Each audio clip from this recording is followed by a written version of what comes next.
Okay, guys, we're going to get started. Appreciate you coming on today. As always, we try to keep these things pretty quick. I know you guys are busy. I think today's webinar is going to be very to the point, and I think it's going to give you a really good wealth of information. And at the bare minimum, some things to start thinking about as you start to really come up with your game plan for email marketing and your newsletter marketing for the beginning of 2015. But really, what the focus is today is just to kind of go over your email signature. I know that sounds simple, but you would be surprised how many people I see that they're not thinking about it and they're making some big mistakes with it. So right off the bat, over the last 5 years, we've had an explosion of mobile devices. It pretty much, I think I'm pretty confident to say that anybody who's in the business world pretty much has a smartphone. I mean, there's really no way around it.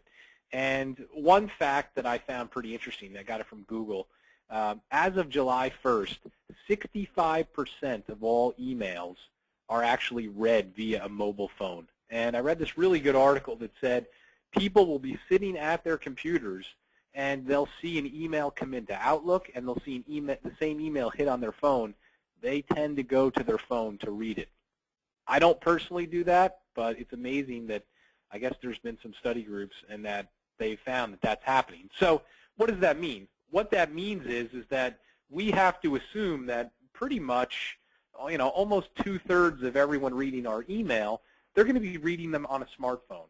And I guess what that means is back 10 years ago, especially, I was heavily involved in email marketing. You always tried to make the email aesthetically as pleasing as possible. I used to actually have this template that went into every email I sent. It was blue, it had my picture, it had our firm's logo, it had all sorts of stuff on there. And I guess my point is those days are gone. Because when you start to have those types of things now in your email, what happens is when people view them on the smartphone renders them differently. And in layman's terms, it means people may not be able to read your email because of your signature or because of the template you have in place. So you have to be really cognizant of that. And it's my suggestion that if you do have any graphics or pictures or logos in your actual signature, probably want to remove those. If you have any unnecessary extra text, I have seen some agents who have full-scale mission statements in their email signature. Unfortunately, some of you may have disclaimers that you have to have. What are you going to do?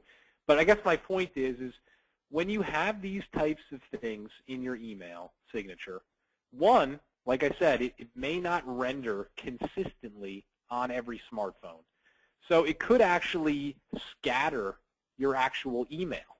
So you know what I'm saying? If someone gets your email, they may not be able to read it. It may be all scattered with code because somehow that picture is goofing it up. So my suggestion is to obviously remove those things if possible. Again, the cause and effect is, one, when you have graphics and logos and Facebook icons and LinkedIn icons, when you have all those things in your signature, it actually makes the size of your email bigger.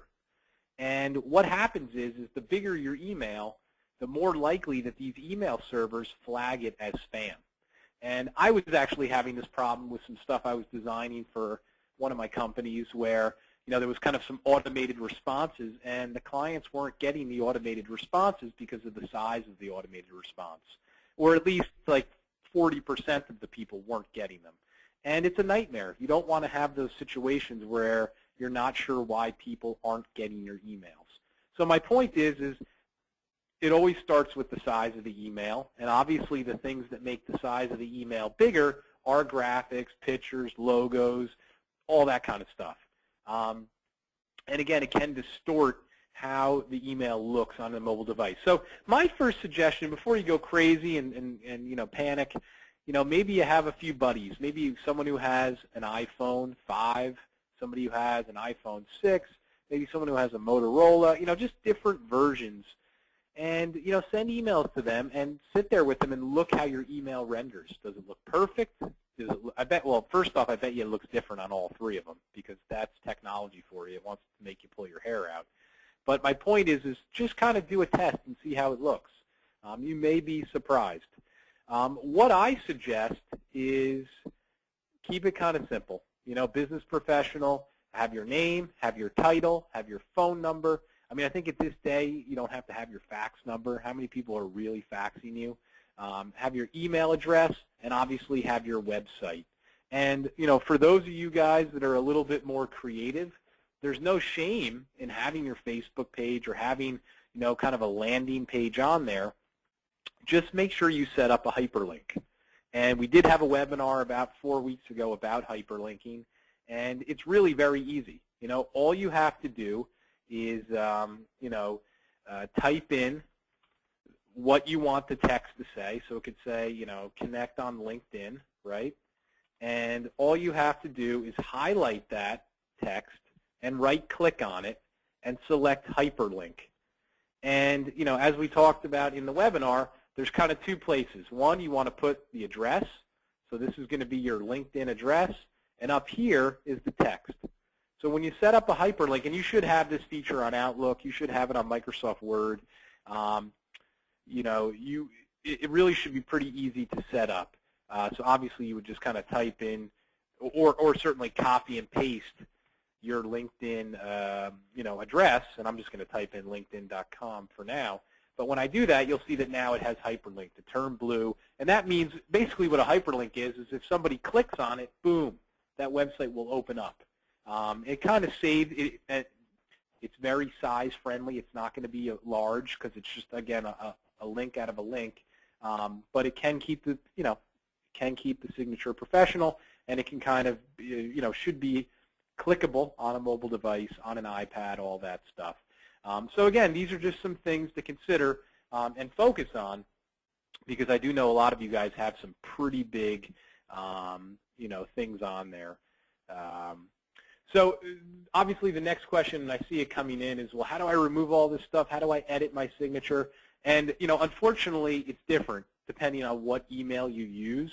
If you're using Outlook, you're probably going to want to go into, I believe it's Tools, and then Email Options, and then Email Signature, and you should see it in there. It should be pretty easy to edit.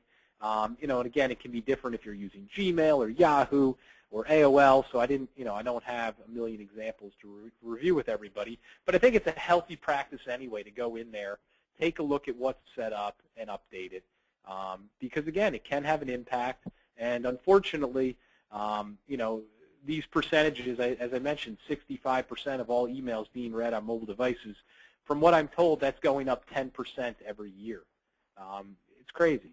So you have to keep that in mind. And then what I'm going to be talking about in a few weeks is, kind of newsletter marketing.